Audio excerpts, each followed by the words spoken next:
tumores, os tumores de base de crânio na infância. Quem vai dar aula é o Dr. Ricardo Oliveira, professor livre-docente do Hospital das Clínicas de Ribeirão Preto.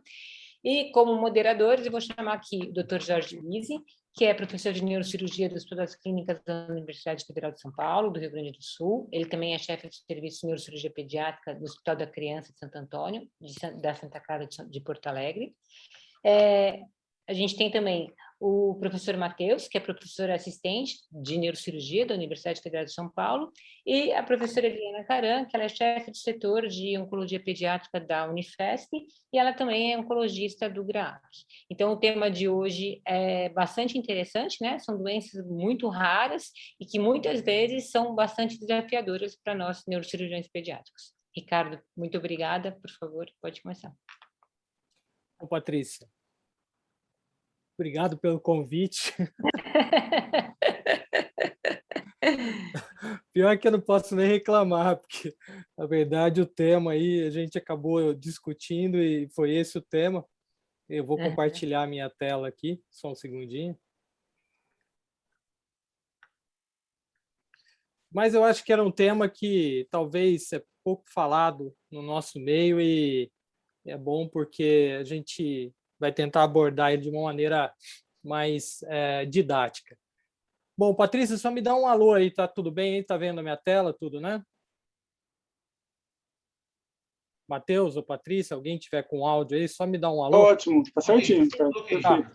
Só, sabe, né? Nós estamos já passados aí mais de um ano de pandemia, né? Então, sempre quando a gente vai, por mais que a gente já tenha acostumado com o Zoom, sempre parece uma sessão espírita, né? Quando a gente pede, olha, vocês estão me ouvindo? Vocês estão me vendo? Vocês estão...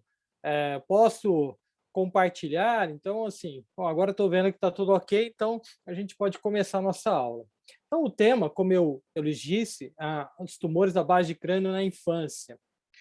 E lembrem aqui dessa imagem, eu vou falar ela um pouco mais à frente, é mais ou menos isso quando nós nos deparamos com os tumores da base de crânio, seja eles na infância ou no adulto, sempre são desafiadores, né? Então, esse quadro aqui do expressionista, o Edvard Munch, que é um norueguês, ele traduz bem o que são esses tumores para o neurocirurgião. Bom, a nossa aula, eu baseei a nossa aula num artigo que nós publicamos agora, recentemente, no Journal of Pediatric Neuroscience, que é uma revista da Indiana, indexada, e além da nossa série publicada, a gente também colocou aqui alguns tópicos interessantes, como discutir um pouco da anatomia da base de crânio, alguma coisa relacionada às estratégias cirúrgicas. Eu vou mostrar alguns casos clínicos para vocês, para a gente poder discutir um pouco mais esse assunto tão desafiador.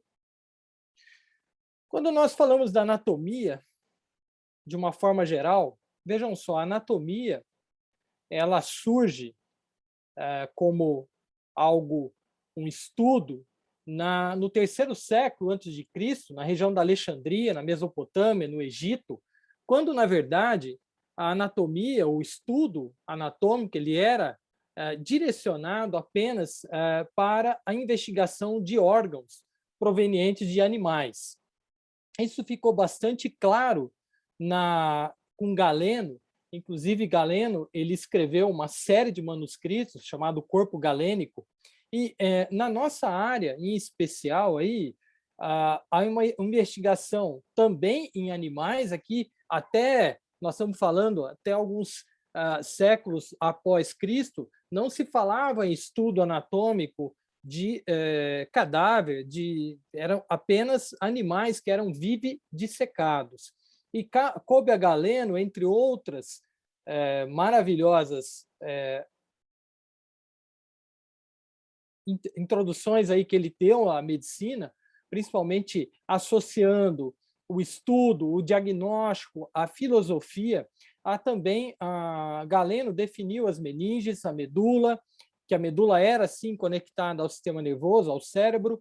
Ele descreveu o líquor nas cavidades ventriculares e também o sistema nervoso autonômico.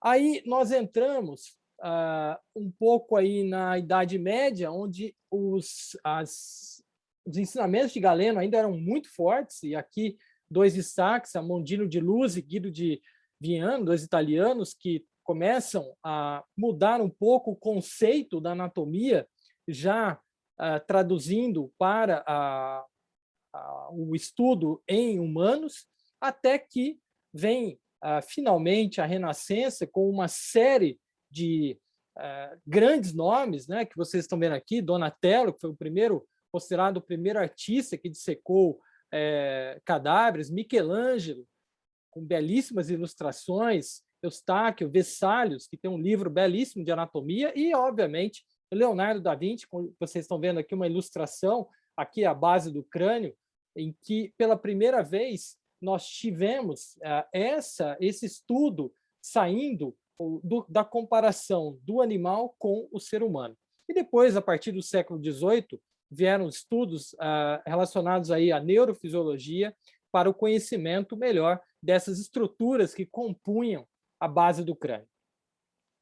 E eis que surge, então, a anatomia da base do crânio, que ela é tão complexa, mas, ao mesmo tempo, tão bonita, em que nós podemos dividir a base do crânio em 3 compartimentos, ou seja, um compartimento anterior, que ele é limitado anteriormente aqui pelo seio frontal, pela órbita, no assoalho, o teto da órbita, o etimoide, a placa cribiforme e aqui a lâmina crista galli, e posteriormente, fechando assim o compartimento anterior da base do crânio, nós temos aqui a asa do esfenoide, mais no sentido lateral, e no sentido mediano nós vamos ter o plano esfenoidal com o canal do nervo óptico. Já na fossa média, ou seja, no compartimento intermediário, nós teremos anteriormente o plano esfenoidal, posteriormente o rochedo do osso temporal, e medialmente nós teremos aqui o clivo, o tubérculo celular, a clinoide, os forames que compõem essa região da fossa média.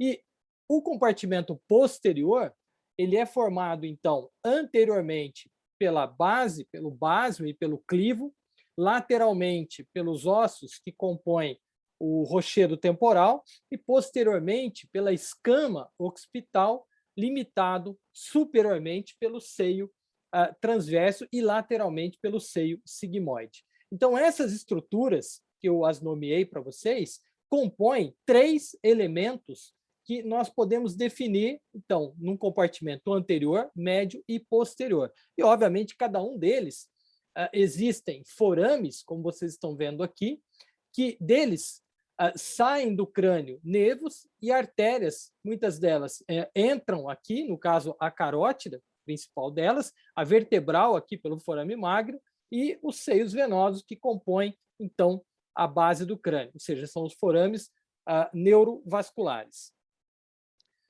A base do crânio é um compartimento, é uma estrutura em que adentrar ou explorar do ponto de vista cirúrgico, ela é bastante limitada, porque nós temos, além das estruturas neurais, nós temos o encéfalo, que está totalmente repousando na base do crânio.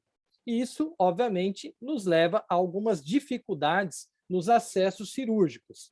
Quando nós olhamos a base do crânio, do ponto de vista inferior, nós observamos que entrar na base do crânio, aqui nessa região, ela é extremamente difícil pela musculatura e por toda a estrutura que compõe a face. Então, os acessos cirúrgicos, embora eles sejam vários, mas todos nós temos vantagens e desvantagens aos acessos, às possibilidades de acesso cirúrgico à base do crânio. Um outro dado interessante, do ponto de vista antropológico, é que a base do crânio ela tem uma angulação que foi sendo construída ao longo dos milhares de anos, que definem a nossa espécie como a espécie onde a base do crânio ela é mais angulada. E por que isso ocorreu? Para permitir que o nosso cérebro se desenvolvesse da forma como ele é hoje e repousasse, assim, sobre essa angulação que nós vemos tão claramente aqui no esfenoide e na região do clivo. Do ponto de vista de algumas considerações, quando nós falamos sobre os tumores da base do crânio, primeiro, que eles não são uma categoria específica de neoplasia. Nós estamos falando aqui de uma região anatômica e, basicamente, de lesões que expandem os ossos da base do crânio, seja do ponto de vista primário ou do ponto de vista secundário, no caso das lesões invasivas. Na população pediátrica, nós estamos falando de um grupo bastante raro. E, obviamente, por serem tumores raros, eles impõem ao neurocirurgião alguns desafios, como, por exemplo, o tamanho da cavidade nasal, que nós iremos discorrer ao longo da apresentação, a localização, a relação com as estruturas anatômicas, o desenvolvimento do esqueleto crâniofacial, a possibilidade de uma instabilidade cervical, principalmente quando nós precisamos realizar acessos laterais ou de transição crânio-cervical em crianças muito pequenas, e a variabilidade histológica ela é bastante importante nessa categoria de tumores. E o mais interessante é que existem poucas séries pediátricas publicadas acerca desse assunto. Então, o objetivo dessa aula foi trazer a vocês uma revisão dos tumores da base de crânio na população pediátrica. Nós levantamos no Hospital das Clínicas uma série específica, então, de pacientes abaixo de 18 anos, e analisamos aí os nossos resultados, as complicações, e discutimos, então, com a literatura os nossos achados. Como eu disse, esse trabalho foi publicado recentemente, e ele compõe de 17 crianças com idade inferior a 18 anos, operadas num longo período, como vocês podem ver aqui, na mesma instituição. Isso é algo interessante, porque reduz um pouco aí o viés da casuística. E a nossa ideia, quando nós decidimos por a realização desse trabalho, foi tentar reduzir um pouco a heterogeneidade, que é muito frequente. Então, nós excluímos algumas lesões por algumas particularidades, como os gliomas, principalmente aqueles gliomas optoquiasmáticos, crâniofaringioma, que são que é uma entidade muito específica e que hoje bem definido aí em relação às estratégias cirúrgicas e ao comportamento da neoplasia, os tumores hipofisários típicos, lesões congênitas, como as encefaloceles, e as displasias fibrosas. Então, quando nós excluímos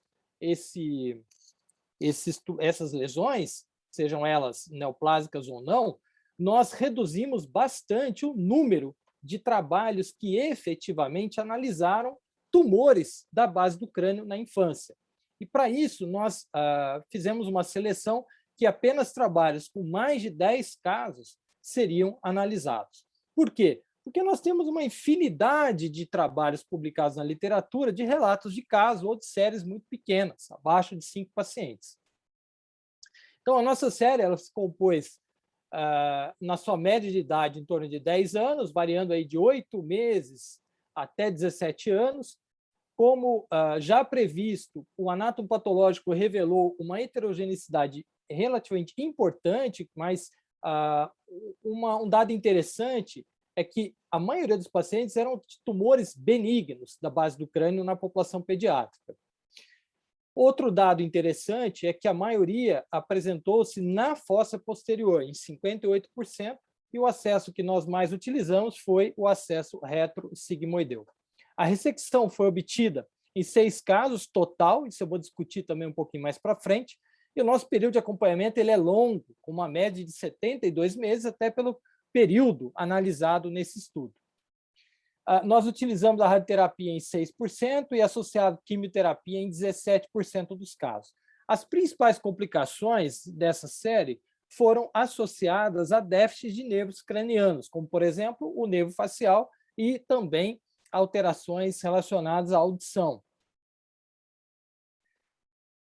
Um dado importante quando nós falamos de tumores da base de crânio é discutir um pouco a respeito da neuroimagem, que ela é extremamente importante no detalhamento desses tumores.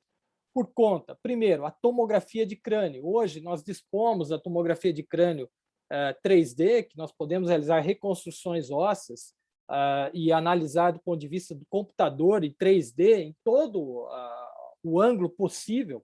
A ressonância, os estudos funcionais, ou seja, aqueles estudos de neurofisiologia, como, por exemplo, a análise da viabilidade do nervo facial, da audição e assim por diante. A arteriografia, que permite que nós possamos estudar naqueles tumores onde há dúvida ou provavelmente comprometimento vascular, seja de seios venosos ou da artéria carótida ou da artéria vertebral, a arteriografia nesses pacientes ela é bastante útil.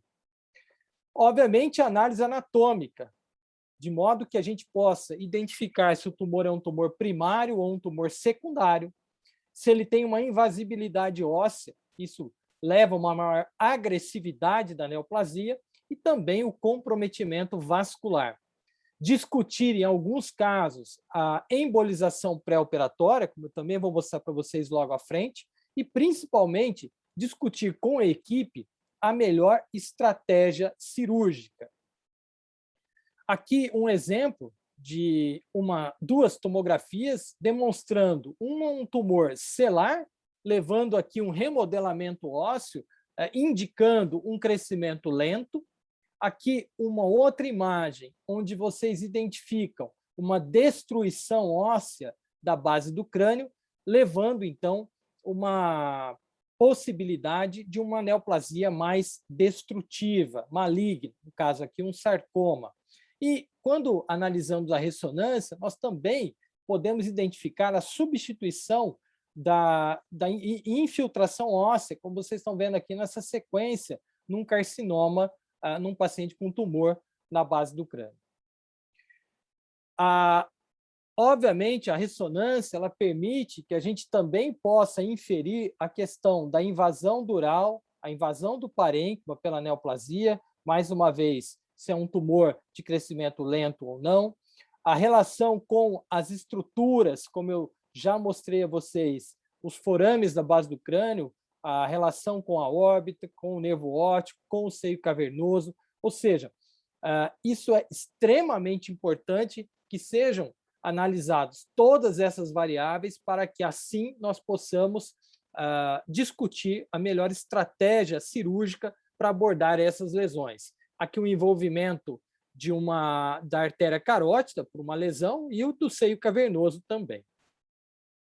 Outro aspecto importante, se a neoplasia ela é intra ou extracraniana, se ela é exclusivamente extracraniana, como nesse caso, um meningioma adentrando aqui a fossa ptérigo-palatina, com pequeno componente intracraniano. E aqui já um carcinoma neuroendócrino, uma extensa lesão intra e extracraniana. Então, todas essas variáveis precisam e devem ser cuidadosamente avaliadas ao realizarmos toda a sorte de exames que nós dispomos.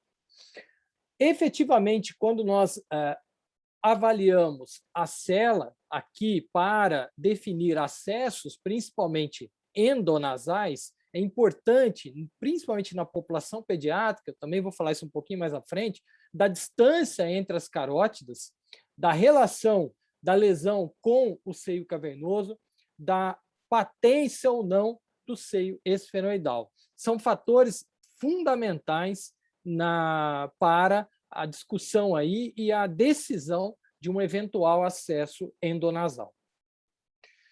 Alguns casos clínicos da nossa série para demonstrar a vocês a variabilidade histológica na população pediátrica. Então, aqui vocês estão vendo um carcinoma neuroendócrino petroclival, uma lesão num componente aqui anterior ao tronco cerebral, comprimindo aqui a ponte e invadindo em direção à fossa média através do rochedo do osso temporal. Então, um tumor petroclival com componente supra- e infratentorial. Aqui um cisto epidermoide do ângulo ponto cerebelar com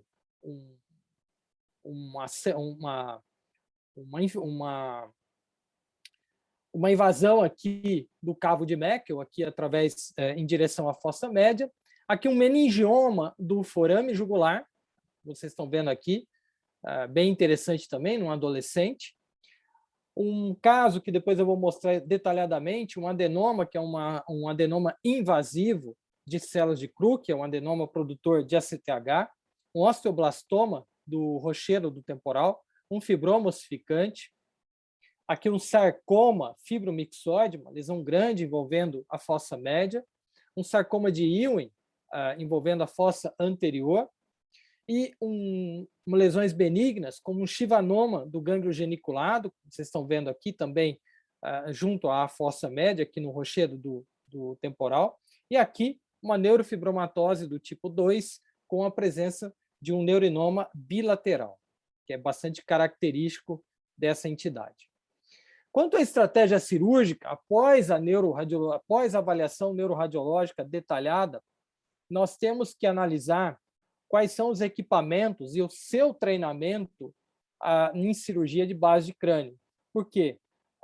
Por ser uma entidade bem particular, o treinamento e principalmente a destreza com o motor, com o drill e a brocagem de estruturas ósseas, ela é extremamente importante, principalmente quando nós analisamos acessos em que há necessidade da brocagem do osso temporal. Então, a utilização de equipamentos específicos, o treinamento adequado nessa cirurgia, isso são fatores importantes. Considerar as sequências para avaliação de vasos, principalmente a carótida, a vertebral, veias, que podem, durante a cirurgia, causar problemas de sorte aí bastante complexos, de morbidade muito significativa para os pacientes. Neuromonitorização, ela é fundamental, ou seja, a monitorização dos nervos cranianos, ela é mandatória, né? A maioria desses tumores, principalmente aqueles que envolvem a base, os nervos cranianos da fossa posterior. A utilização de modelos 3D que permitem que nós possamos estudar precisamente e ajudam na escolha do melhor acesso cirúrgico. A utilização dos cuidados intensivos pediátricos, em alguns casos, a gente sabe que alguma morbidade, principalmente em tumores envolvendo forame jugular, tumores envolvendo nervos cranianos baixos, a possibilidade de pacientes tiverem deficiências de deglutição, até mesmo dificuldades respiratórias. Então, os cuidados intensivos pediátricos são fundamentais. E, obviamente, uma reabilitação adequada. Aqui vocês vão entender um pouco do quadro que eu coloquei lá no início, né? Esse quadro expressionista, que, na verdade, é uma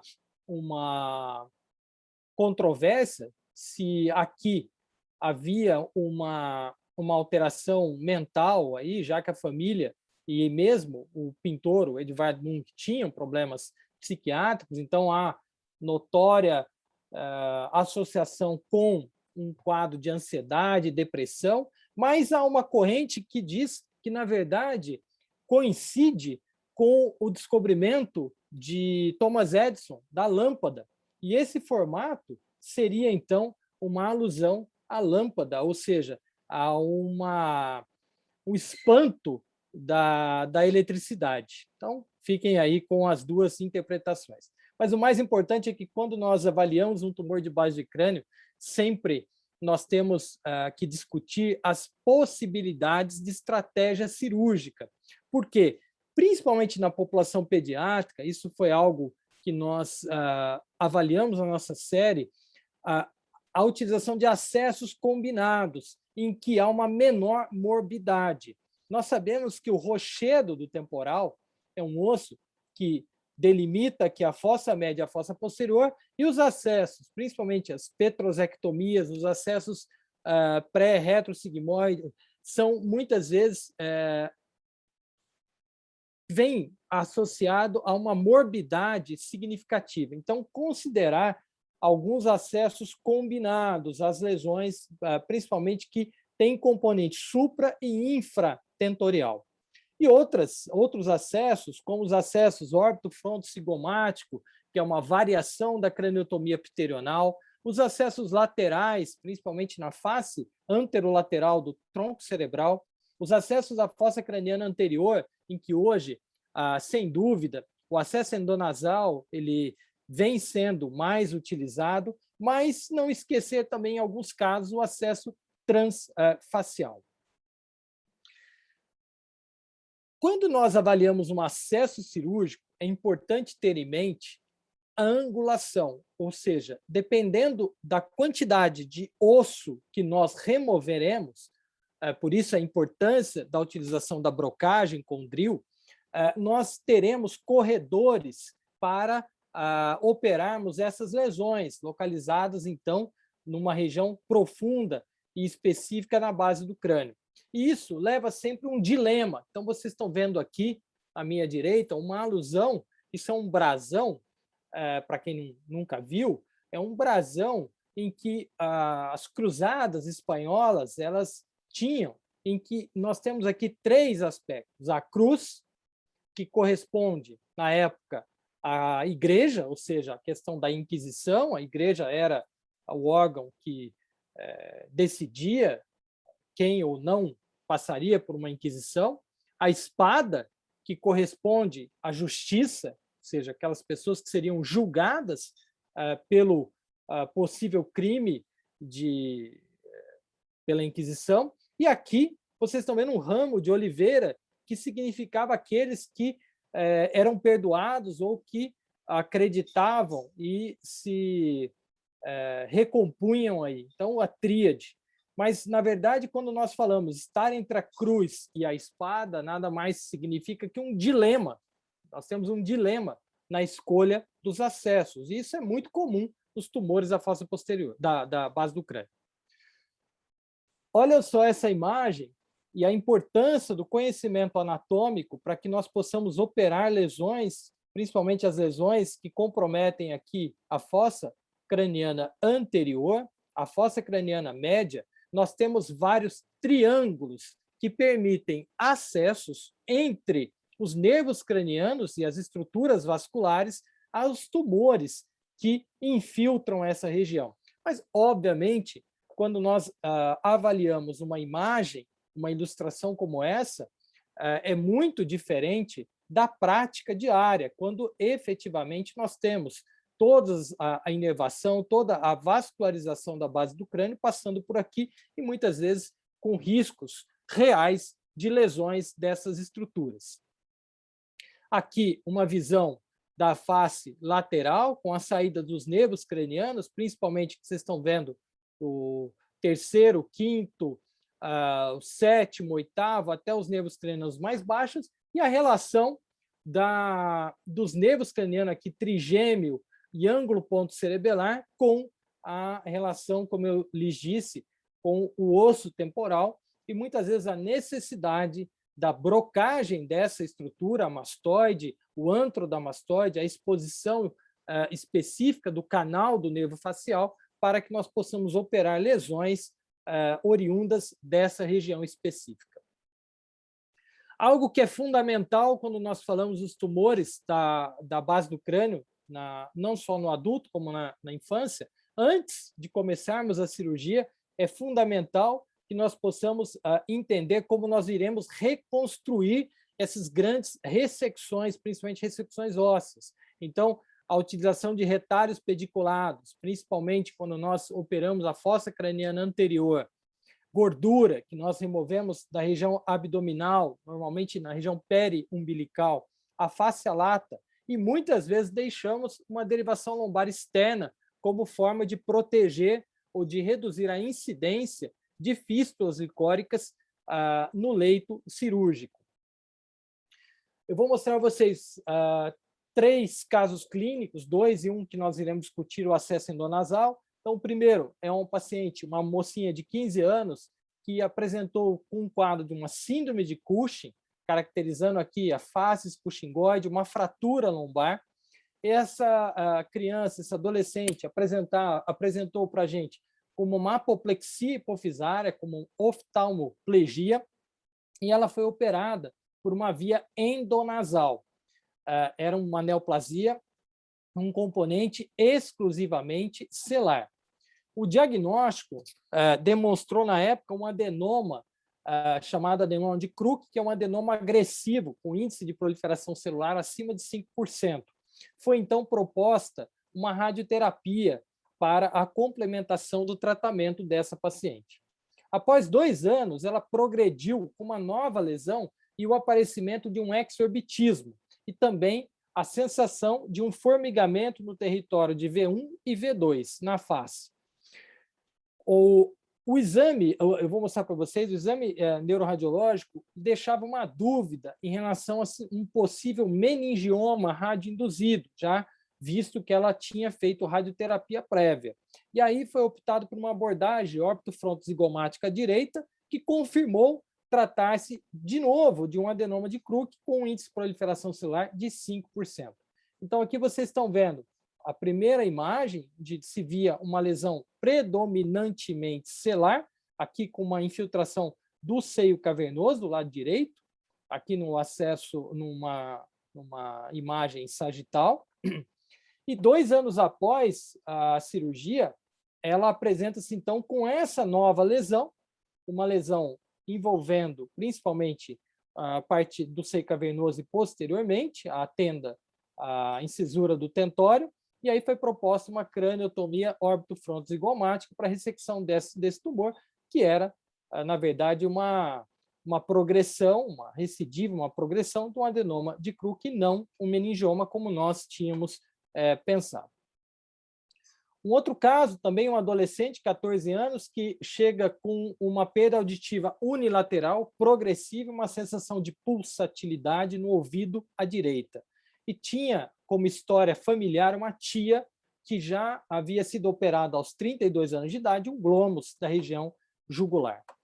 E aqui a ressonância desse menino, uma lesão hiperintensa, após a administração de contraste, localizada aqui na região do glomo jugular.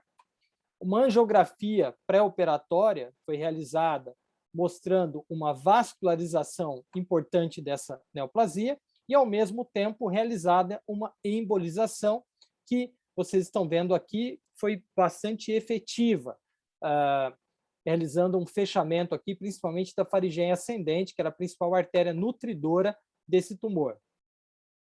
Daí, ele foi operado com acesso clássico através de uma mastoidectomia e uma ampliação, expondo aqui o canal de Falópio, o nervo facial, preservando integralmente o nervo facial e operando, então, a neoplasia, como vocês estão vendo aqui, o glômus azulado, e aqui, nessa seta, nós estamos vendo o seio sigmoide, que é a continuidade em direção ao forame jugular.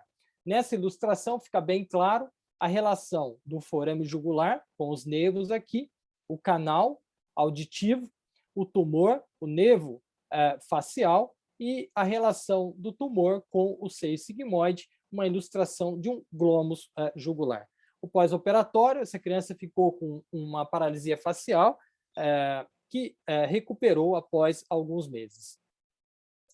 Ao analisarmos a literatura, como eu lhes disse, nós obtivemos, após um número grande de trabalhos, mas nós selecionamos aqueles que tinham séries acima de 10 casos e tentamos excluir aquelas séries em que tinham muitas neoplasias, como crâniofaringioma, adenoma de hipófise, tumores, glioma, encefalocele, entidades que nós excluímos por particularidades bem específicas, como todos aqui já conhecem.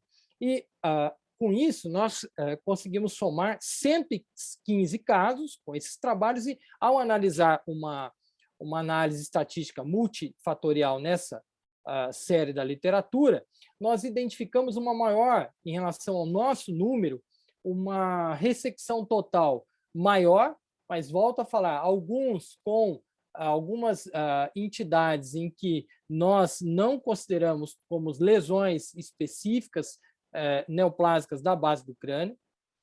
A radioterapia ela foi realizada num número bem maior de casos, obviamente, isso significa, dependendo a expansão para tumores invasivos aí da base do crânio, e a quimioterapia em 11%. e a recorrência ocorreu em cerca de quase 40% das crianças. É notório que nessas séries a tendência foi para uma ressecção completa, sendo que na nossa série a gente optou mais por, muitas vezes, um acesso combinado e uma ressecção não tão radical. Agora, indo já para o término da nossa apresentação, nós vamos falar um pouco sobre o acesso endonasal. Especificamente, nesse trabalho publicado, como é uma série mais antiga, nós não tivemos nenhum caso em que nós realizamos o acesso endonasal puro para operar aqueles pacientes com tumores localizados na base do crânio. Existem algumas particularidades quando nós analisamos esse acesso na população pediátrica. Primeiro, que o acesso endonasal ele é fantástico, que ele permite que, através de uma abertura nasal, a gente possa chegar na base do crânio e, principalmente nesse componente anterior da base do crânio, na fossa anterior, e nesse componente celular e do clivus, operar esses pacientes através de um acesso muito menos invasivo. Contudo, há limitações e a curva de aprendizado. E os casos, na nossa opinião, é uma curva de aprendizado em que você deve começar com casos mais simples, como eventualmente alguns tumores ósseos, crâniofaringiomas mais localizados na região celular, alguns adenomas, obviamente adenomas de Pops, que são raros na população pediátrica, e o cordoma, que pode se beneficiar bastante do acesso endonasal. As particularidades na população pediátrica que devem ser consideradas primeiro, a questão da anatomia da cavidade nasal. O recesso piriforme, que em crianças abaixo de 3, 4 anos é bastante limitante no acesso, principalmente quando temos que operar utilizando 4 mãos, ou seja, um segura o endoscópio numa narina e o outro entra com o instrumental na outra narina. O flap nasoceptal pode ser um problema na população pediátrica, embora algumas séries contradizem isso, mas nós sabemos que pode ser, sim, um problema na obtenção de um bom flap nasoceptal para cobertura da base do crânio e evitar fístulas licóricas. Os seios paranasais não pneumatizados, como nesse caso, ou seja, a avaliação do seio esfenoidal e a não pneumatização e a necessidade da brocagem para atingir as lesões localizadas aqui na base do crânio. A distância intercarotídea, que é fundamental, vocês estão vendo aqui nesse exemplo, a distância entre a carótida, que é muito importante também na análise da brocagem da região celular, a necessidade ou não da realização de turbinectomia para ampliação do espaço, ou seja, a retirada do corneto médio para a ampliação do espaço para a entrada do endoscópio, e fístula licórica, que é, sim, um problema a ser considerado, principalmente na população pediátrica. Vou mostrar para vocês um caso, principalmente para aqueles menos familiarizados com essa técnica, que é, sim, uma técnica que nós utilizamos para algumas lesões. Aqui, um crâniofaringioma, que já tinha sido operado previamente, um componente através de uma via transcalosa, e aqui uma lesão invadindo a região celular, e a nossa opção, com bom seio esfenoidal, a nossa opção foi para um acesso endonasal. Vale lembrar que é fundamental no acesso endonasal para criança a utilização de toda sorte que você tenha de neuromonitorização, entre elas a utilização da neuronavegação. Vocês estão vendo aqui a neuronavegação eletromagnética, em que nós podemos avaliar no intraoperatório a extensão da nossa ressecção e a localização, principalmente poupando assim ou reduzindo assim a chance de um risco para lesões de outras estruturas. Aqui vou mostrar apenas um pouco mais para aqueles que não estão familiarizados com a técnica. Então, essa imagem que nós obtivemos após a abertura do seio esfenoidal. Então, aqui uma abertura, é muito comum, às vezes, sangramentos. Então, vocês estão vendo aqui um sangramento de um seio aqui provavelmente intercavernoso. Aqui a utilização de um bipolar, específico para a cirurgia endonasal. Então, na verdade, eu estou mostrando para vocês instrumentos que nós temos que ter ao realizar esse tipo de cirurgia. A ressecção da cela ampla, a brocagem, hemostáticos, então aqui uma hemorragia controlada com tamponamento, ou seja, é uma cirurgia que muitas vezes leva tempo até que a gente possa efetivamente ter um bom controle aí da região celular. Aqui, a abertura dural, a exposição da lesão, mais uma vez, o cuidado que se tem até que toda a lesão é exposta. Mais uma vez, aí, cuidado, a dissecção da lesão. Enfim, o acesso endonasal ele é extremamente elegante, ele é muito prático para essas lesões, mas, ao mesmo tempo, na população pediátrica, não que no adulto também a gente tem uma experiência grande com tumores de hipófise, mas na população pediátrica, particularmente, algumas técnicas, alguns cuidados devem ser realizados. Então, aí a ressecção progressiva da neoplasia. Na nossa série, houve um predomínio do gênero masculino, também na literatura, tanto na nossa série quanto na literatura, uma variabilidade histológica que bem significativa, mas surpreendentemente com um aumento, um número maior de tumores benignos, quimio e rádio considerados naqueles casos com malignidade, mas a radioterapia em crianças maiores de 5 anos.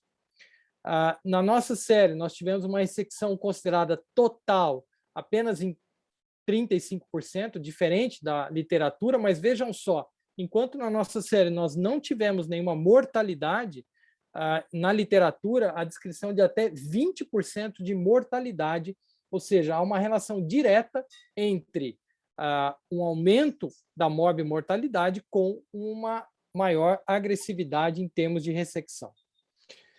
Nós, muitas vezes, indicamos abordagens combinadas em mais de um tempo e o acompanhamento de lesões residuais para redução da morbidade.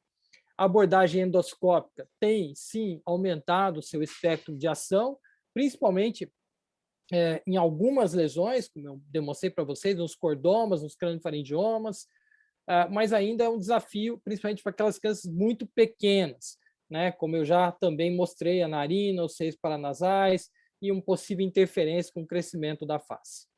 Bom, concluindo, nós sabemos que os tumores à base de crânio na infância eles são raros, predominam no gênero masculino, uma heterogeneidade importante histológica e a necessidade de conhecer diferentes abordagens para o tratamento dessas neoplasias. É fundamental que exista uma equipe que seja constituída de um pediatra, um neurointensivista, a reabilitação, a neuromonitorização, uma equipe neurocirúrgica treinada e especializada em cirurgia na base do crânio. Eu termino aqui dizendo para vocês, esse é um slide que eu sempre gosto em algumas aulas, para dizer que hoje eu sou um neurocirurgião pediátrico entre os adultos, e nem por isso eu deixei de entender ou de levar a filosofia que nós aprendemos na neurocirurgia pediátrica, de muitas vezes ser menos agressivo, entender melhor a família, mas eu esse aspecto que muitas vezes a gente fica frustrado quando um caso não vai bem, mas quando ele vai bem, a gente se sente, né, um rei por aquele dia.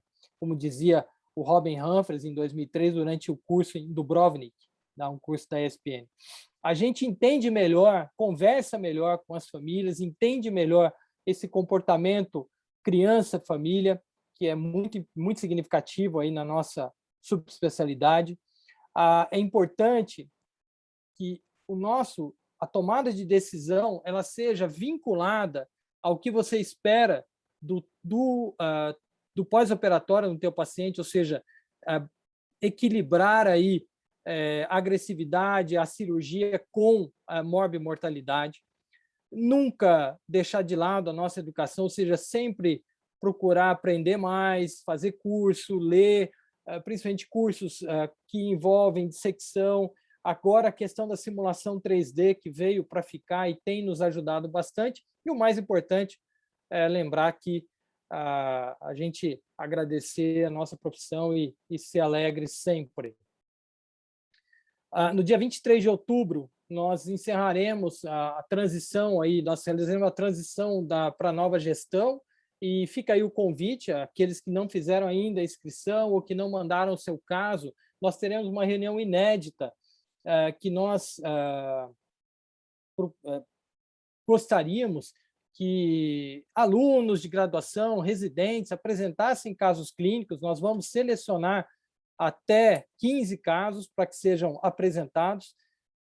Esse evento, nós premiaremos os 3 primeiros trabalhos, que serão analisados, cada um por um moderador e uma equipe que vai julgar os trabalhos. Então, é um evento que vai anteceder aí a nossa assembleia, e nós esperamos, está aqui, depois o Matheus deve passar aí para vocês o endereço, para vocês clicarem, mas tem lá no nosso site da SPNPed, vocês também podem ter acesso. Aqui ficam os meus contatos, aqueles que quiserem mandar alguma questão, alguma coisa, estou aí à disposição.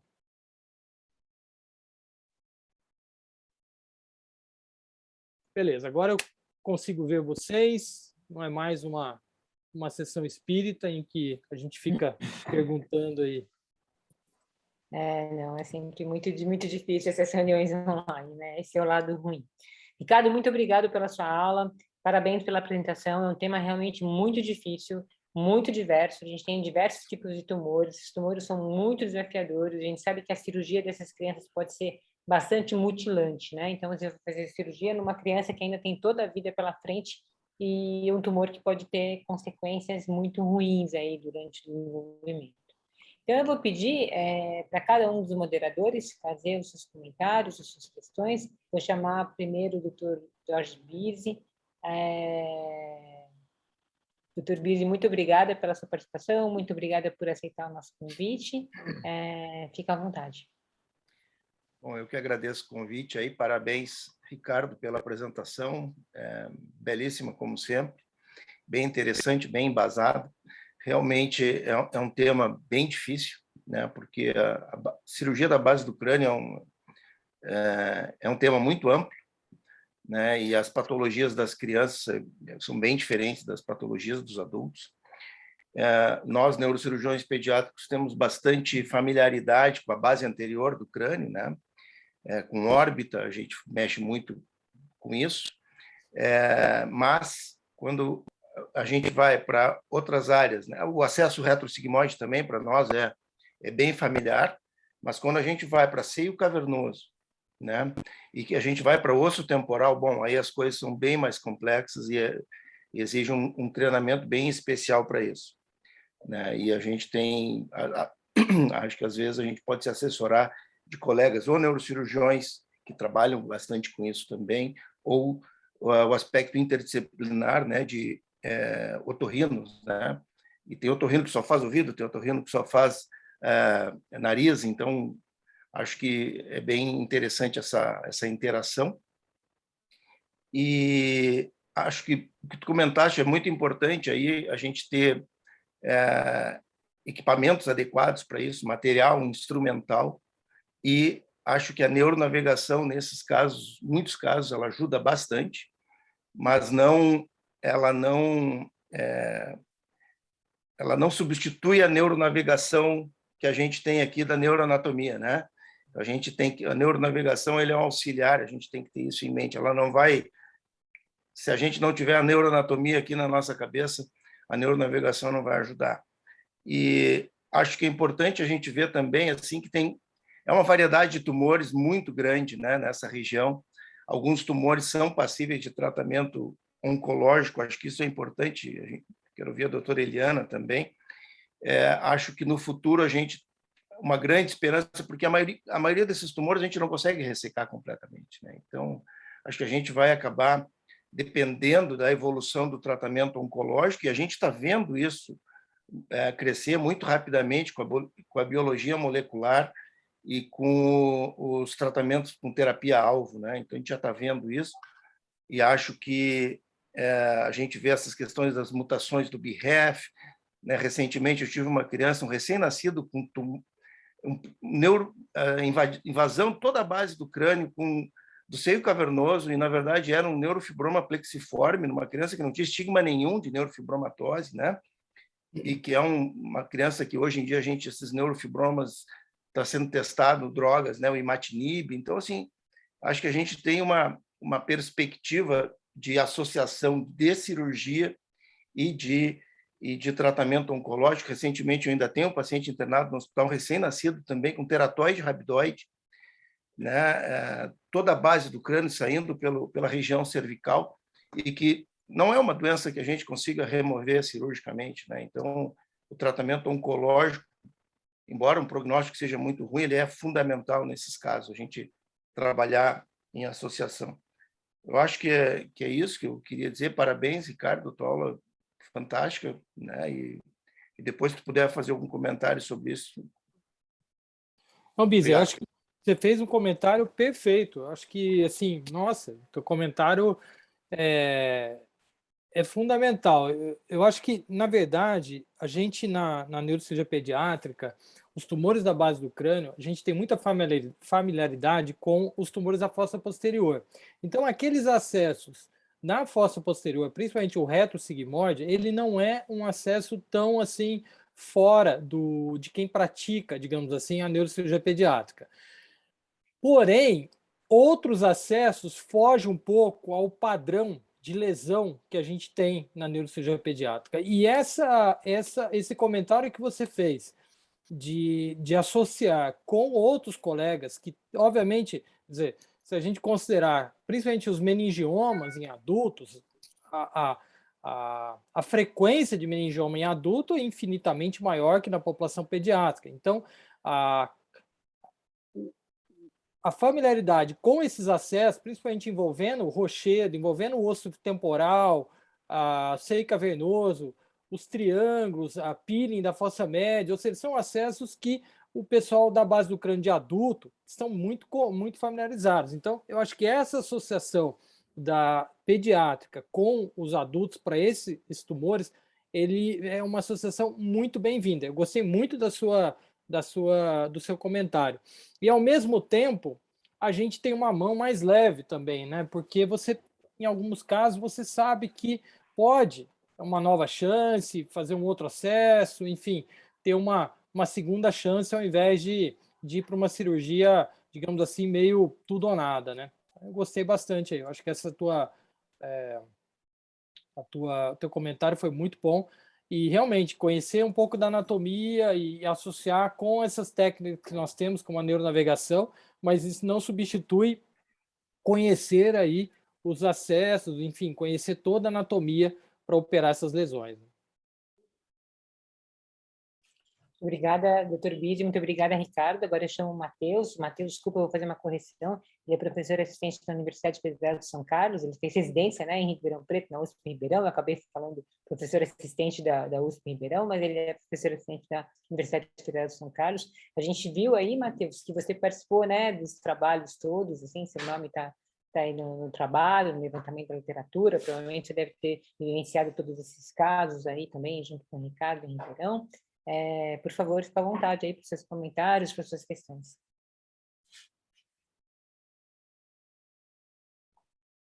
Vai lá, Matheus. Fala aí, está sem som. Ele está sem som. Estou sem som, cometi o erro mais amador. Ricardo, obrigado assim, muito pelo convite, Patrícia também.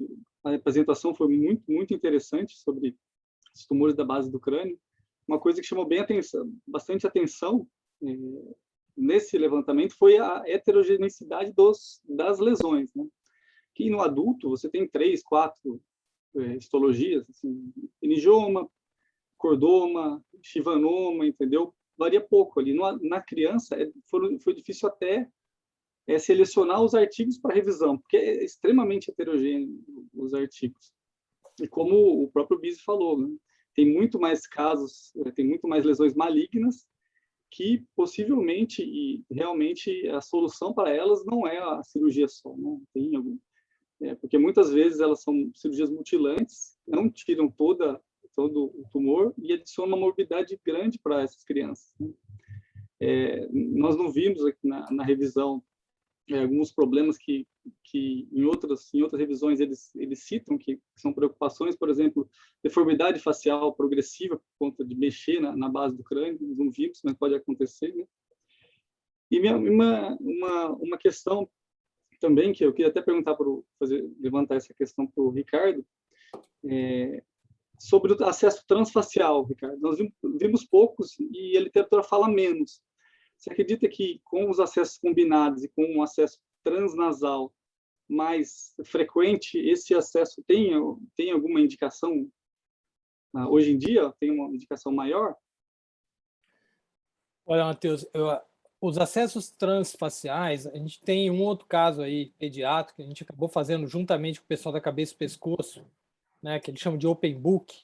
Então, tem algum cordoma, algumas lesões, numa era em que a experiência nossa com cirurgia endonasal em criança, principalmente, era muito pequena. Hoje, a cirurgia endonasal ela veio para ocupar esse tipo de acesso. O acesso transfacial ele é bem interessante, porque ele abre uma janela absurda para a região ali de todo o esfenoide, todo o clivo. É muito interessante, principalmente, por exemplo, tumores, que não é muito a nossa praia, mas aí mais para o cabeça e pescoço, que é o nasoangiofibroma, que é um tumor bem comum da cavidade nasal, mas que, felizmente, é raro ter um envolvimento intracraniano, eventualmente. Ou o estésioneuroblastoma, que é um outro tumor também muito comum na cavidade nasal, que a gente vê mais aí na mão do cabeça e pescoço, e, eventualmente, eles chamam a gente quando tem invasão ali da base do crânio, da fossa craniana anterior. Mas o acesso endonasal, embora hoje seja uma coqueluche, mas leva tempo, né? Tem um treinamento aí, tem uma curva de aprendizado importante. E, na minha opinião, existem alguns serviços em que o neurocirurgião ele faz o acesso e também opera a lesão. Não é a nossa experiência. A gente tem um otorrino que tem uma habilidade muito grande na realização do acesso, e acesso em criança, eu posso te dizer que não é fácil, não é fácil.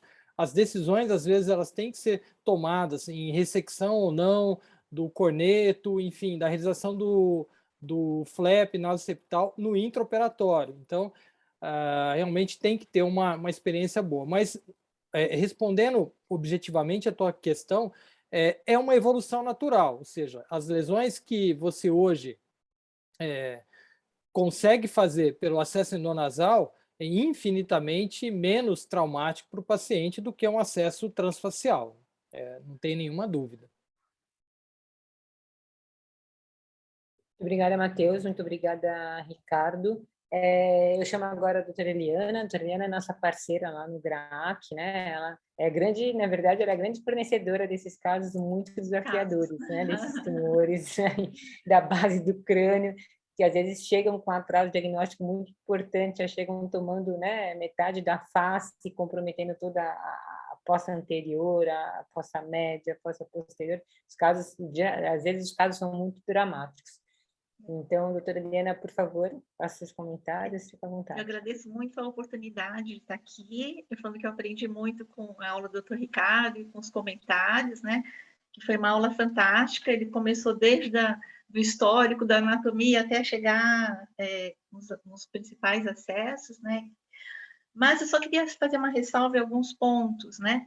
Primeiro, como a Patrícia falou, o que nós recebemos são tumores que são benignos, mas realmente com um diagnóstico muito atrasado, né? Um diagnóstico tardio. Talvez isso explique um pouco da dificuldade de se ressecar totalmente os tumores aqui no Brasil em relação, talvez, aos casos internacionais, né? Mas também, como o Matheus falou, é um grupo bastante heterogêneo, mas eu queria chamar a atenção que dentro dessa heterogeneidade, cada um desses tumores tem a sua característica. Então, nós temos tumores que sangram muito, como o angiofibroma, né? Tumores que são muito infiltrativos, nós temos tumores que fazem parte de uma síndrome, como o doutor Ricardo falou, da neurochivanoma, que faz parte do pacientes com neurofibromatose tipo 2, que tem tendência a ter outras neoplasias, né? Aos meningiomas, aos ependimomas. Então, tudo isso eu acho que o cirurgião precisa ficar muito atento quando vai estudar, né? Se essa a decisão terapêutica, vai tomar a decisão terapêutica de levar um caso para cirurgia. E como o Dr. Jorge muito bem falou, a gente tem atualmente, né, uma revolução muito grande no tratamento desses tumores, com a biologia molecular, cada vez mais a gente tem droga-alvo, né? E, por exemplo, o neurofibroma plexiforme, agora a gente tem o selumetinib, que é uma droga que foi autorizada já pela Anvisa, e que tem uma resposta, em pelo menos 70% dos casos, apresenta uma redução do neurofibroma plexiforme, né, que é outro tumor que também atinge a base do crânio.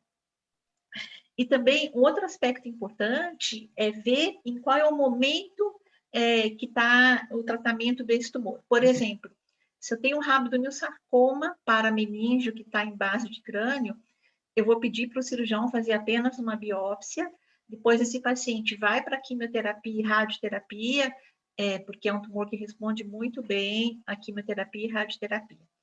Aí, se esse paciente, por exemplo, tiver um tumor, um rabdomiossarcoma, que eu fiz quimioterapia, radioterapia, ele está refratário, então eu posso encaminhar para o neurocirurgião e ele vai ter que realmente entrar para tentar tirar todo o tumor, né, para ser agressivo. Então, esse planejamento do neurocirurgião antes de ir para a cirurgia, eu acho que é uma coisa aí bastante importante, né? E também a gente tem tumores que são bastante agressivos localmente, né, infiltrativos, que são tumores benignos, mas, na verdade, tem uma agressividade muito grande que exige realmente uma conduta mais agressiva do neurocirurgião. Eu acho que é isso, eu acho que esse planejamento cirúrgico eu queria chamar a atenção, que eu acho que é bastante importante para o neurocirurgião estar bem integrado com a equipe multidisciplinar, né, e saber o que se espera dele e até onde ele deve ir, né, o quanto agressivo ele deve ser, né, e eu acho que é isso. A gente conversa bastante lá na nossa equipe, eu converso muito com a Patrícia, a gente realmente discute todos os casos, né, Patrícia? Para que o neurocirurgião entre já com um planejamento terapêutico, uma decisão terapêutica adequada. Eu acho que é isso. Perfeito, doutora Eliana. Eu acho que as considerações foram muito boas. Eu tenho a impressão que é por aí mesmo. A gente tem que ponderar com a equipe o grau de até quanto você permite acelerar ou não num determinado caso. Discutir bastante naqueles pacientes que têm lesões sarcomatosas, que a gente sabe que não vão responder muito bem à radioterapia, ou muito menos à químio. Então, se é factível uma cirurgia em que você possa ressecar mais osso, enfim, com menos morbidade, né? Isso é algo importante, muitas vezes não é possível, principalmente nas lesões que invadem forames aí. Então, tudo isso eu acho que precisa ser muito bem conversado. É uma neoplasia, um grupo de neoplasias que essa discussão ela precisa ser muito bem feita mesmo, né? Eu vou aproveitar, tem 3 questões aqui do Juan Miguel. O Juan Miguel é um colega nosso que sempre participa das aulas. Ele perguntou aqui em relação às lesões, eu imagino aqui na fossa craniana anterior, quando você opta por uma biópsia ou uma cirurgia já de ressecção da neoplasia. Quando você tem uma evidência muito clara, por exemplo, que um cordoma, uma lesão, um adenoma de hipófise, ou eventualmente um craniofaringioma com um componente celular, obviamente você já vai para uma tentativa, um planejamento aí de uma tentativa de ressecção cirúrgica. Entretanto, quando você tem uma lesão atípica, invadindo o seio cavernoso, uma clínica de aparecimento rápido, por exemplo, uma oftalmoplegia, uma lesão que você sabe que tem uma possibilidade de ser um carcinoma, de ser uma lesão maligna da base do crânio, aí a tendência é optar por uma biópsia para esclarecer o diagnóstico e depois discutir com o grupo a necessidade ou não de uma eventual radioterapia e uma nova intervenção depois de um tratamento adjuvante. Então, vai aí a dica, depois se vocês quiserem comentar ou complementar. Em relação à fístula licórica, eu digo, mesmo o Miguel aí também, uma pergunta dele, o melhor é não ter, né? Então, para isso, o planejamento da cirurgia vai até a reconstrução. Então, você tem que saber, por exemplo, se você vai entrar para operar uma lesão, que vai brocar mastoide, que vai... ou endonasal, que você vai fazer uma brocagem grande ali da fossa craniana anterior para operar, por exemplo, um craniofaringioma que se estende anteriormente no plano esfenoidal. Você tem que saber que é um defeito grande da dura mater ali, que vai mais de 2 centímetros de defeito de dura, e que o risco de uma fístula é real.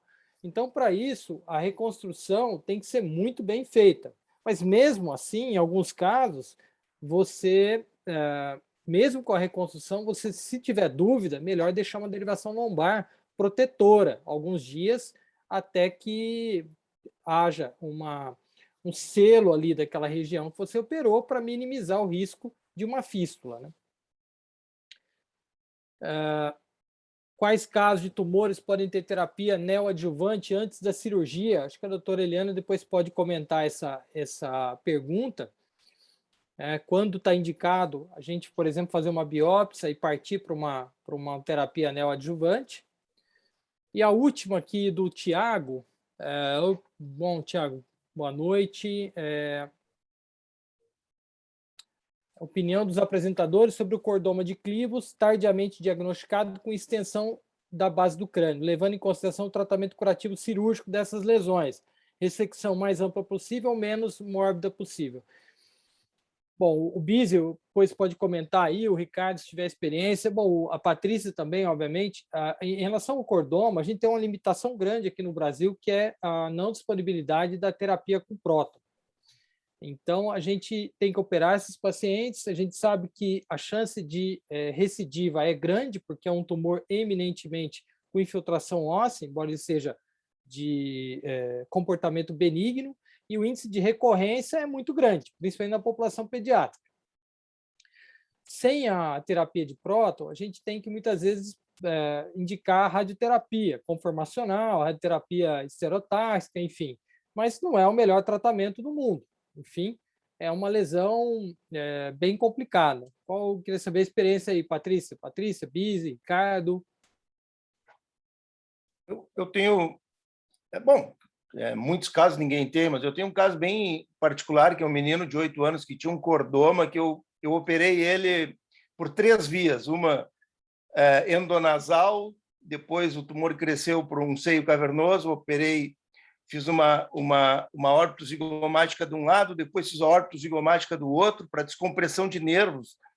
E esse menino, depois, eu fiz uma radioterapia estereotáxica nele, e a doença está controlada, sabe? Então, assim, essa questão do próton no cordoma, ela é bem discutível. Talvez seja o único tumor que a diferença entre ser fóton, que é a nossa radioterapia convencional, e o próton, talvez faça um pouco de diferença a energia em si, porque na maioria das vezes a energia não faz diferença. O que faz diferença é o potencial de proteção que a gente confere com o próton. Mas com a radioterapia estereotáxica, com os equipamentos que a gente dispõe hoje, a gente consegue fazer uma conformação bem boa e, com isso, dar uma dose bem elevada nesses pacientes. Então, acho que, por mais que a gente não tenha o próton, uma radioterapia estereotáxica, mas com a participação do neurocirurgião, não aquela radioterapia estereotáxica que a gente manda o radioterapeuta decidir onde ele vai irradiar, sabe? Eu acho que o resultado pode ser bem melhor. Mas são tumores bem difíceis e que, boa parte das vezes, a gente não consegue fazer uma ressecção completa, e a radioterapia é fundamental. Essa é a minha impressão. Doutora Eliana, quer comentar a respeito da terapia neoadjuvante em alguns tumores aí, quando a gente indica ou não? Sim. Ok. Então, dentro desses tumores que atingem na base do crânio, nós temos tumores que têm alto índice mitótico, né? Então, por exemplo, o carcinoma de rinofaringe, o rabidomiosarcoma, o tumor teratoide rabidoide, que são tumores que a gente já sabe que respondem muito bem à quimioterapia. Então, com quimioterapia, eles reduzem muito de tamanho, né? E às vezes, o controle local fica com a radioterapia. Nós temos também tumores que hoje em dia têm tratamento com a medicina de precisão, como é o caso do tumor neurofibroma plexiforme, né? Então, são esses os tumores que eu acho que tem que fazer a quimioterapia neoadjuvante antes, então, de se decidir por uma cirurgia. Agora, no caso, por exemplo, do chivanoma, do angiofibroma, a gente sabe que tem baixo índice mitótico e que não vão responder à quimioterapia habitual, então o tratamento é cirúrgico. Eu queria aproveitar para contar a experiência de vocês, do Bise, do Matheus também, a respeito da neurofibromatose do tipo 2. Talvez seja uma situação muito desafiadora quando a gente tem aí lesões bilaterais grandes, o paciente que ainda tem uma acuidade auditiva preservada. Como é que vocês têm abordado esses pacientes? Tem feito que tipo de estratégia nesses pacientes? Olha, esse é um paciente que reza para não cair na sua mão, que é neurofibromatose tipo 2, que realmente é um paciente muito complicado. Mas a questão é o seguinte, você colocar de um lado da balança o aspecto funcional, no caso da audição, e do outro o tamanho da lesão. Se você tem uma lesão grande, com uma audição preservada, e que você não tem jeito, vai precisar operar por conta do tamanho da lesão, na minha opinião, melhor optar por uma citorredução, um debulking dessa lesão, e tentar preservar o máximo possível essa audição, que a gente sabe que uma hora ou outra esse paciente vai perder. Se você tem lesões que estão relativamente pequenas, sem uma perda auditiva importante, é conservador, na minha opinião, não optar por uma cirurgia, mesmo que lesões pequenas, deixar, eu pelo menos avalio muito essa questão funcional da audição, e sabendo ainda que é um paciente que tem ou que vai ter uma probabilidade de perder a audição, de ficar com anacosia bilateral, é extremamente alta, né? Então, a gente tem que pesar muito no como e quando vai operar, né? Não tem uma fórmula mágica, mas, enfim, a gente está sedento aí que saia alguma coisa aí do ponto de vista de biologia molecular e de tratamento para neurofibromatose tipo 2, mas ainda eu acho que estamos ainda longe, talvez, de uma prática clínica aí, né? Não sei se realmente o que a doutora Eliana tem a nos dizer, mas... Não, na neurofibromatose tipo 1, para o neurofibroma plexiforme saiu, agora para a neurofibromatose tipo 2 ainda não, né? Ainda é ressecção cirúrgica mesmo. Tem alguma experiência com o bevacizumab, né, tentando inibir o crescimento do schwannoma, assim, mas é resultado bem variável, né? Bem ruim, né, professor? Diz a radiocirurgia nesses casos. Você eu ia comentar isso com você. Uma lesão e radiocirurgia na outra. A radiocirurgia, normalmente, ele leva a perda auditiva a longo prazo, né? A radiocirurgia consegue preservar, assim, em muitos casos, né, especialmente fazendo fracionamento, não com a dose única, a gente consegue preservar a audição. Mas na neurofibromatose, o resultado não é tão bom quanto nos casos esporádicos, né? Então, eles progridem com mais frequência, é mais difícil a gente controlar, né? A taxa de sucesso é muito mais baixa do que no schwannoma normal, né? No schwannoma normal, tu tem 98% de sucesso. E no schwannoma da neurofibromatose é muito menos, né? Eles acabam em algum momento progredindo, né? Então é bem difícil, porque a genética ali é muito forte, né? O problema é que os pacientes com neurofibromatose, no momento do diagnóstico do neurofibroma bilateral, já tem uma perda auditiva. E quando você faz a radiocirurgia, ele vai perder um pouco da audição, não total. Então, às vezes, isso fica muito limitante a longo prazo. Eu não tenho nenhuma criança que eu acompanho, mas normalmente os adultos eu tenho uma estratégia parecida com a do Ricardo, né? Redução, acompanhamento, porque você pode ganhar uma batalha, mas a guerra não tem jeito. Né? Ô, Gap, essa próxima pergunta eu vou fazer para você. Ó. O Tiago está perguntando, nas lesões de base de crânio posterior com estabilidade da transição, qual a experiência na fixação em pacientes menores de 7 anos de idade? Olha, acho que com a... Bom, primeiro, não é frequente, a não ser que você tenha que te retirar os côndilos, né? Então, não é frequente você retirar côndilo bilateral. É um tipo de exploração bem rara. Então, mas se ocorrer, a fixação hoje com parafuso intralaminar permite uma fixação bem tranquila nessas crianças que antes a gente tinha muita dificuldade, ou só tinha um amarrio, ou só tinha a possibilidade de fazer uma massa lateral, que é um parafuso com pouca resistência. Então, eventualmente, numa situação dessa, eu faço uma fixação ocipto C2 com um parafuso intralaminar, que é muito resistente. O pull-out dele é muito difícil de ocorrer. Acho que a pergunta talvez não seja tanto a possibilidade de fixação, mas sim a limitação do movimento, né? Então, às vezes, não tem muito jeito, né? É a questão eterna da fixação de coluna em crianças, né? Quando você tem tumores medulares, fixa, não fixa, se a criança vai evoluir mal, vai evoluir com escoliose depois, eu acho que além do problema do osso, né? A grande vantagem realmente mesmo o parafuso intralaminar é que você consegue fazer uma fixação curta, né? Que antigamente, por terem massas laterais pequenas, a gente fazia fixações muito maiores, né? Para C4, C5, C6, para diminuir a chance de saída do material. Hoje, com a técnica do parafuso intralaminar, ela permite que você faça uma coisa bem curta, efetivamente, e aí, é claro, vai perder a rotação, cervical alta, mas isso, uma criança vai ter pouca influência assim, no dia a dia. Né? O mais importante aí também, né, Tiago, são casos raros, né? E assim, precisa tentar compartilhar com alguém que tenha experiência nesse tipo de fixação, né? Que tenha, nem que você converse com o pessoal dos adultos aí que estão mais, que tem mais essa questão, ou alguém como o Gap, por exemplo, que é um cara que trabalha no hospital que permite, né, ver esse tipo de paciente com. Assim, eu acho que a dica aí é discutir o caso, ver bem, enfim, antes de fazer um negócio e depois piorar mais para frente.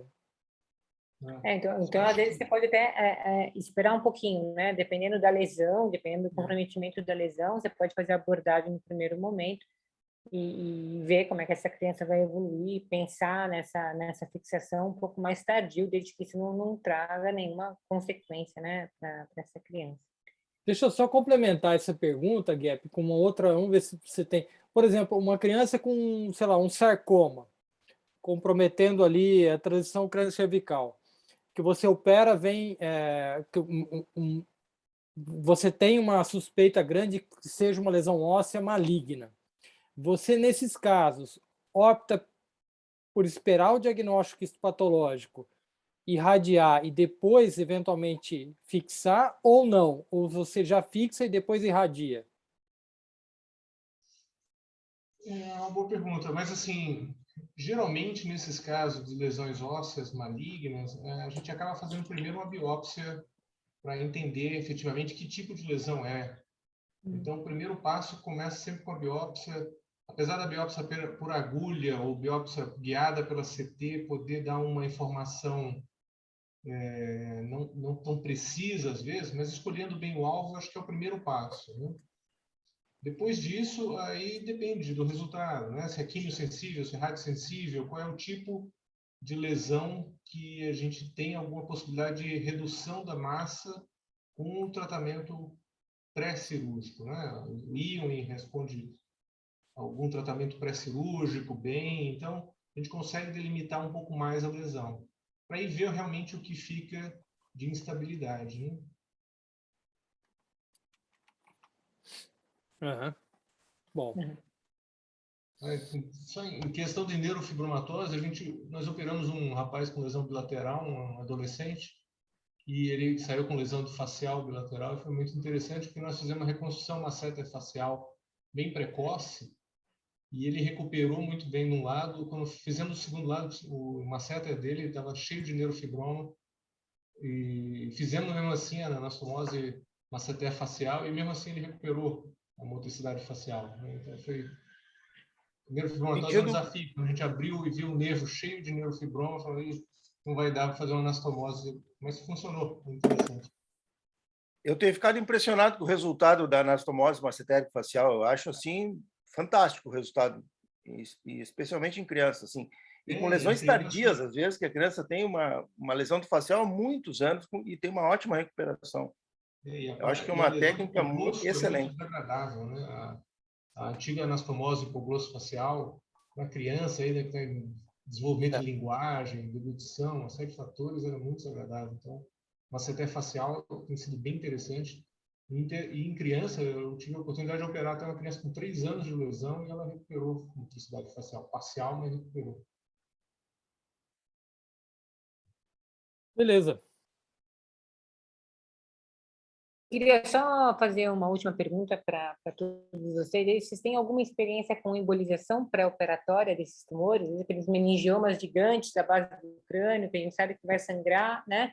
Às vezes a gente tentou, em um caso, fazer essa embolização pré-operatória e tal, mas eu não tive boas experiências, não. No intraoperatório eu achei que não ajudou muito, não fez muita diferença. Qual que é a experiência de vocês com isso?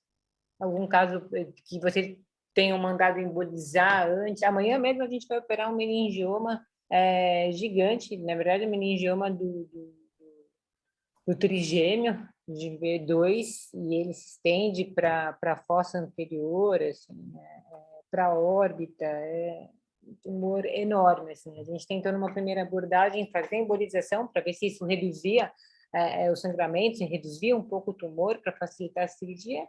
Não facilitou muito e na verdade, eu não só quero compartilhar a experiência, sem saber se vocês têm experiência com isso também. Com meningiomas, para mim, nunca foi muito útil. Assim, acredito que nunca ajudou. Para nas angiofibroma é outra história, acho que o pode falar. É muito melhor operar isso embolizado. Uhum. Glomos também, né? Glomos aliás, é interessante isso, Patrícia, em glomos. A gente está publicando um trabalho agora, nós fizemos uma revisão junto com o Dr. Colli, na literatura, há casos em que você emboliza e o paciente tem uma piora pós-embolização. Isso se deve principalmente à vascularização dos nervos cranianos. Então, às vezes, na embolização, você pode ter uma piora do facial, você pode ter uma piora do deglutição, enfim, por conta disso, da microcirculação dos nervos cranianos, que acabam sendo comprometidos na embolização. Agora, meningioma, Matheus, falando agora mais de adulto, tá? Eu tenho alguns casos que eu embolizei no pré-operatório, principalmente meningioma terço médio da asa do esfenoide, grande, ou que com muito edema, e que a embolização foi, sim, útil, foi bem útil. Assim, a gente viu que o sangramento foi infinitamente menor. Um outro aspecto a considerar, por exemplo, nesse caso de vocês aí, eu não vi a imagem, obviamente, mas assim, a carótida está envolvida pela lesão? Sim, aí tem que fazer. Vocês fizeram teste de oclusão, por exemplo? Não consegui ouvir o que você falou agora, Ricardo. Teste de oclusão. Teste de oclusão. Não, a gente não fez. Não, teste de oclusão não. Aí, assim, operar um caso desse sem teste de oclusão é complicado, porque se a lesão está envolvendo a carótida e você tem uma lesão intraoperatória, enfim, você tem que saber se tem tolerância ou não, né? Então, assim, às vezes esses tumores meningiomas aí, eu tô com um caso agora de um rapaz que antes de operar, vou fazer teste de oclusão, mas assim... Não, pela arteriografia está tudo péreo, está tudo preservado. Provavelmente vamos ter que fazer uma ressecção parcial, né? A gente vai entrar junto com a cabeça do pescoço para poder mexer na face, órbita. É um caso super complexo, ele chegou para a gente bastante adiantado, e numa primeira abordagem a gente tentou Mas o embolizar, diagnóstico... né, a lesão parecia muito vascularizada. Oi? É meningioma o diagnóstico? Meningioma. Meningioma, e Mas não é meningioma. atípico, alguma coisa assim ou não? Vocês Não, fizeram meningioma, não. grau 1? Meningioma... Grau 1? Falhou de novo, desculpa. Grau 1? Não, meningioma sem nenhum tratamento, não é meningioma típico. Uhum. E um caso super difícil do ponto de vista cirúrgico, assim, que a gente tentou embolizar para ver se ia facilitar, mas não deu muito certo. Então, amanhã a gente vai para a cirurgia em conjunto, a gente, cabeça e pescoço, vamos ver o que a gente vai conseguir ressecar, porque o menino está ficando com o rosto deformado, né? Então, a qualidade de vida dele está muito comprometida, ele já não sai mais de casa, a gente vai tentar a maior ressecção possível. Na verdade, Ricardo, a maioria das vezes que eu solicitei embolização, nunca acharam uma aferência boa para conseguir tirar bastante da vascularização do meningioma, entendeu? Uhum. Então, no final, não ajudou. Eu tive recentemente agora uma criança com um cisto ósseo aneurismático da órbita, né, com uma bem grande, assim, pegando asa de esfenoide, etimoide, já com compressão dentro do canal do óptico, e eu pedi para fazer uma arteriografia para ver se tinha alguma artéria para embolizar. E aí a resposta foi: tem, são pelas etimoidais, mas não dá para embolizar porque vem da oftálmica. Tem um raminho da meningo orbitária que eu posso embolizar. Eu falei assim: esse eu também posso tirar, não precisa. Claro. E no fim eu acabei operando sem embolização e sangrou bastante, mas deu para coagula na hora e pronto, resolvido. Pronto. O que ele pode tirar, eu também podia, então aí não ajudou, né? Beleza. Então tá, acho que foi bom, né, Patrícia? Bom, né? Acho que sim, a gente já está 9h30, a gente já passou muito da nossa reunião, né? Que bom, quer dizer que está todo mundo interessado, acho que a reunião foi ótima, todo mundo aprendeu muito. A gente sabe que esse tema é um tema realmente muito difícil, né? É raro, né? Então, para a gente adquirir experiência, levam-se anos aí, então é importante compartilhar todas essas informações, né? Então, eu acho que a gente pode encerrar. Ricardo, eu agradeço você pela aula, agradeço, te parabenizo. Matheus, Bise, doutora Eliana, muito obrigada pela participação de vocês. Ricardo Guerp também, muito obrigada. Agradeço a toda a audiência e a gente encerra aqui nossa reunião, tá bom? Beleza. Até... Obrigado, boa noite. Obrigado. Até mais. Boa noite. Até mais. Tchau.